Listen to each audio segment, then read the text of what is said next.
안녕하십니까. 그림책 강의 이지혜입니다. 네. 오늘은 187번째 시간이고요. 제가 오늘 준비한 그림책은 봄을 찾아준 아기 원숭이입니다. 봄을 찾아준 아기 원숭이는 1990년 작품이죠. 작가는 글작가는 타지마신지 그림작가는 강우현입니다. 네. 저는 이 두 분의 작가가 쓴 사막의 공룡을 앞에서 소개해 드렸습니다. 작가는 글작가가 타지마신지 그림작가가 강우현입니다. 네. 작품의 특징은요. 이거는 사실주의 그림책이라고 봐야 되겠어요. 그런데 여기에 액자식 구성을 가지고 있고요. 전체적으로 양쪽 펼침면이 등장합니다. 이게 왜 사실주의 그림책이냐?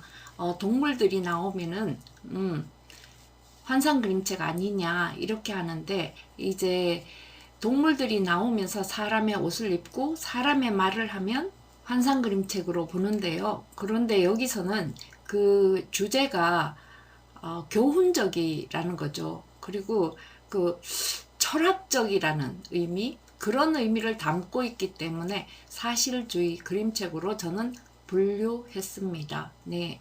그리고 액자식 구성 이러는데요. 이거는 그림으로는 액자식 구성을 보이고 있다는 겁니다. 네.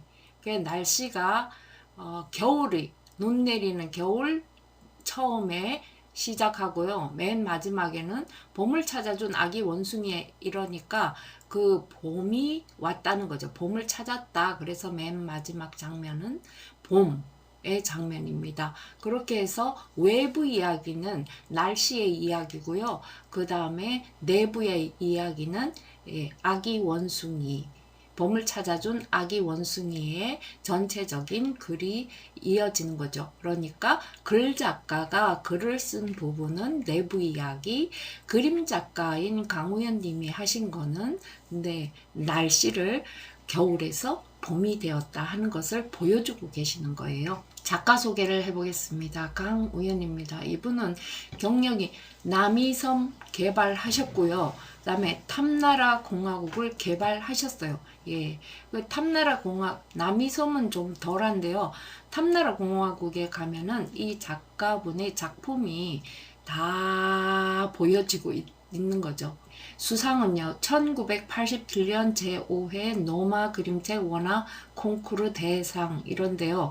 이 사막의 공룡이라는 작품이 여기 지금 1992년이라고 돼 있는데 이거는 한국에 들어온 거고요. 일본에서 먼저 편찬이 됐었는데 1986년이었거든요. 그래서 이제 1987년 노마 그림책 원화 콩쿠르 대상을 받게 된 거예요. 그 다음에 BIB 89 국제 그림책 원화 비엔날레 금패상, 이것도 놀라운 상입니다. 네, 그리고 우리나라 분으로서는 최초로 이렇게 금패상을 받으신 거예요. 그 다음 제20회 일본 고단샤 출판문화상, 한국 어린이 도서상, 한국 어린이 문화대상, 한국 디자이너 대상 수상. 이분은 디자이너에서 그림책에 그림을 그리신 분이에요. 네. 그래서 그림이 굉장히 멋있다고 그래야 되나요? 네, 굉장히 주요 작품은 봄을 찾아준 아기 원숭이, 랑랑 한비탑에 오르다, 양초 귀신 등이 있습니다. 내용은요, 흉년이 든 뾰족산 깊은 산속에 원숭이 무리가 살고 있었는데요. 이게 일본에는 원숭이가 많다고 합니다. 그리고 일본은 이제 이 섬이 길게 되어 있다 보니 저 북쪽 어딘가에는 눈이 많이 내리거든요. 그래서 무리의 이 원숭이들이 깊은 산 속에서 살다가 그 중에 원숭이 무리의 우두머리가 원두리, 원숭이의 두령이다. 원두리가 살고 있는 동굴 앞에서 내리는 눈송이를 바라보면서 아유, 저 눈송이가 다 먹을 것이었으면 좋겠다 하고 말을 하고 있었어요. 그러다가 원두리는 지난 가을 사람들이 살던 곳에 갔다가 어떤 일이 있었는지를 기억하게 되는데요. 여기서 이 작가분이 대단하신 게, 우리는 보통 기억, 회상 장면을 넣는다고 이러면은 현실, 그 다음에 해상 장면은 뭐 좀 다르게 넣죠. 현실이 흑백이면은 해상 장면은 칼라, 아니면 현실을 칼라로 했으면은 해상 장면을 흑백 이렇게 넣는데, 이분은 이제 눈이 내리니까, 그리고 상황이 안 좋으니까 푸른빛에 흰눈 내리는 이런 장면으로 가다가, 그다음에 해상 장면이 오면은 붉은빛, 그런 빛으로 여기는 해상 장면이야 하는 것을 나타내고 있습니다. 발문입니다. 친구들 생각에 작가가 해상 장면을 어떻게 표현했다고 생각하나요? 금방 말씀드린 그렇게요. 친구들 생각에 속표지의 그림과 마지막 장의 그림은 무슨 의미일까요? 속표지는 겨울 눈 내리는 장면, 그 다음에 마지막 장의 그림은 봄이어서 꽃이 핀 그런 꽃잎이 흩날리는 그런 장면인데요. 이것은 말씀드렸죠. 액자식 구성의 외부 이야기입니다. 앞표지와 뒷표지인데요. 앞표지, 여기에 원숭이 얼굴입니다. 그리고 이 작가분이 이 작품을 위해서 원숭이들이 사는 곳에 가서 2달 동안 원숭이들을 관찰했다고 합니다.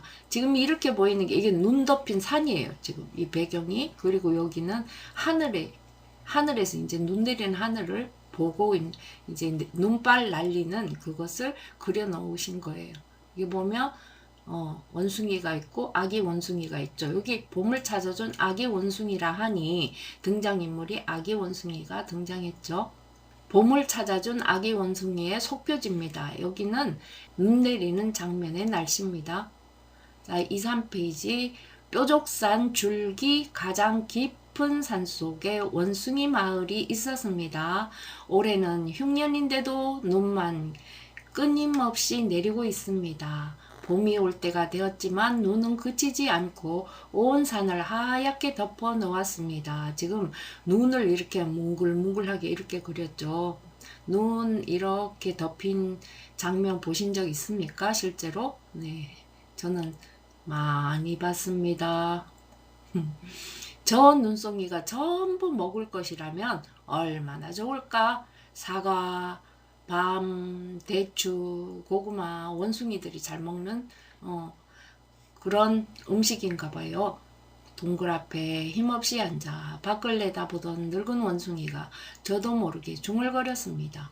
이 원숭이는 마을의 우두머리인 원두리입니다. 원숭이들의 두룡이라고 두리입니다. 원두리는 동굴 속으로 고개를 돌렸습니다.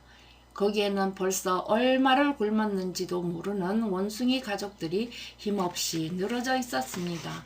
나무 뿌리마저 모두 먹어 치워버렸기 때문에 이제 먹을 것은 하나도 남아있지 않았습니다. 이대로 며칠만 더 지나면 모두가 굶어 죽게 되고 말 거야. 원두리는 무언가 좋은 방법이 없을까 하고 다시 깊은 생각에 잠겼습니다. 자, 여기에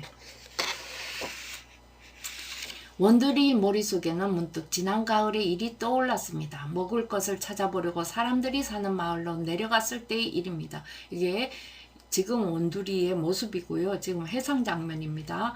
마을 사람들은 대단한 흉년을 겪고 있었습니다. 지금 이게 말라 비틀어졌다 하는 장면이죠. 가뭄이 워낙 심해 풀이나 곡식들은 모두 말라버렸고 목마르고 굶주린 사람들은 길 위에 그대로 쓰러져 갔습니다. 이건 무지무지한 재난이다. 인간들만이 비극이 아니야. 빨리 원숭이 가족들에게 알려야 해. 다음 장면이 붉은색으로 계속됩니다. 마을을 도망쳐 오던 원두리는 언덕 아래에서 무언가 열심히 따고 있는 농부를 보고 걸음을 멈추었습니다. 저기 먹을 것이 있나 보다. 아니, 저것은 독버섯이 아닌가? 누구든지 저걸 먹으면 웃다가 피를 토하면서 죽어간다는. 원두리는 하마터면 소리를 지를 뻔했습니다. 농부는 독버섯을 바구니에 가득 담아 집으로 돌아갔습니다. 원두리는 얼른 버섯을 몇 개 따서 나무 구멍에 감추고 살금살금 농부의 뒤를 따라갔습니다. 집에서 아버지만을 기다리던 7 아이들은 먹을 것을 보고 좋아서 어쩔 줄 모릅니다. 벌써부터 아이들은 서로 먹겠다고 아우성입니다. 안 돼. 저걸 먹으면 큰일이야. 원두리가 걱정하고 있는 사이에 농부 가족들은 버섯국을 하나도 남김없이 먹어치웠습니다. 엄마, 이렇게 맛있는 음식은 처음이에요. 아버지, 내일도 많이 따다 주세요. 그런데 갑자기 여기 2페이지입니다. 와하하 하하하 하하하. 둘째 아들이 먼저 큰 소리로 웃기 시작했습니다. 우하하 우하하 와하하 우후후후후후 이히히히히. 모두가 미친 듯이 웃기 시작하더니 얼굴이 무섭게 일그러지면서 보라색으로 변해 하나씩 쓰러져 갔습니다. 자, 안 돼. 우리 원숭이들에게까지 그걸 먹일 순 없어. 원두리는 몸소리를 치며 벌떡 일어났습니다. 동굴 속이 갑자기 시끄러워지고 있었기 때문입니다. 가장 젊고 힘센 원숭이가 앞으로 나서면서 말했습니다. 대장, 우리 젊은 원숭이들은 결심했소. 누군가 살아남아 원숭이 산의 혈통을 이어가기 위해서는 약한 자를 잡아먹어서라도. 뭐라고? 혈통을 지키려고 지 가족을 잡아먹어? 늙은 원숭이들은 성이 나서 일제히 소리를 질렀습니다.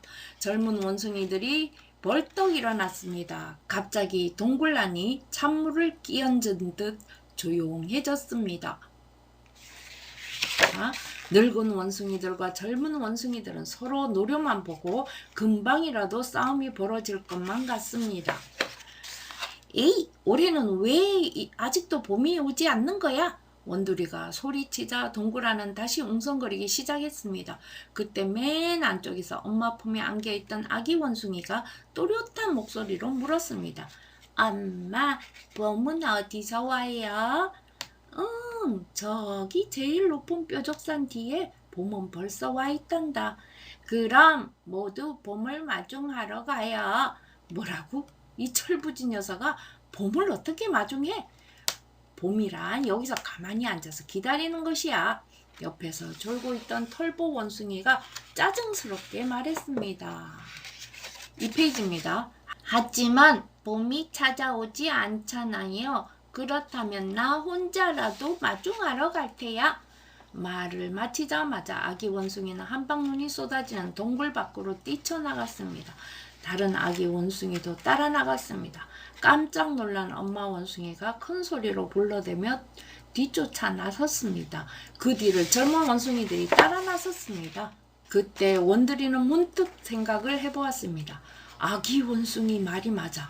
어째서 앉아서만 봄을 기다린단 말인가. 우리가 봄을 찾아보자. 원두리는 쏜살같이 일행의 맨 앞으로 달려가 눈 덮인 산길을 헤쳐주었습니다. 늙은 원숭이들도 할 수 없이 산을 내려가기 시작했습니다. 2페이지입니다. 벌써 높은 산, 낮은 산을 몇 개나 넘었는지 모릅니다. 몇 날, 몇 밤이 지났는지도 모릅니다. 눈 속에 쓰러지는 원숭이도 생겨났지만 서로 부축하며 수많은 산을 넘었습니다. 봄을 찾아 쉬지 않고 산을 넘었습니다. 어느 날 동이틀 무렵 아기 원숭이가 소리쳤습니다. 따스한 바람이 불어와요. 꽃향기도 묻어 있어요. 틀림없이 그것은 봄의 냄새였습니다. 저쪽에서 벌써 눈이 녹아가고 있었습니다. 원두리는 그만 힘이 빠져버려서 그 자리에 쓰러지고 말았습니다. 드디어 봄을 만났어. 너희들이 찾아주었어. 이 봄은 너희들의 것이야. 이 봄은. 원두리는 눈을 감고 다시는 일어나지 못했습니다. 여기입니다. 벌써 꽃이 많이 피었네요. 산 아래엔 온갖 꽃들이 봄바람에 떨어지며 눈송이처럼 춤추고 있었습니다. 꽃잎들이 되게 예쁘게 보이죠? 자, 이게 마지막 페이지인데요. 자, 날씨가 온화하게 변했고 여기 꽃잎 있죠? 꽃잎이 막 눈송이 떨어지듯 이렇게 춤추는 모양으로 되어 있습니다. 그래서 속표지에 있던 날씨 그림 있죠. 눈 내리는 그 그림하고 이 그림이 외부의 이야기고 그 다음에 내부의 이야기는 원숭이들의 이야기입니다. 그래서 이 그림은 액자식 구성입니다. 네, 고맙습니다. 네, 오늘도 건강하시고요. 행복하세요.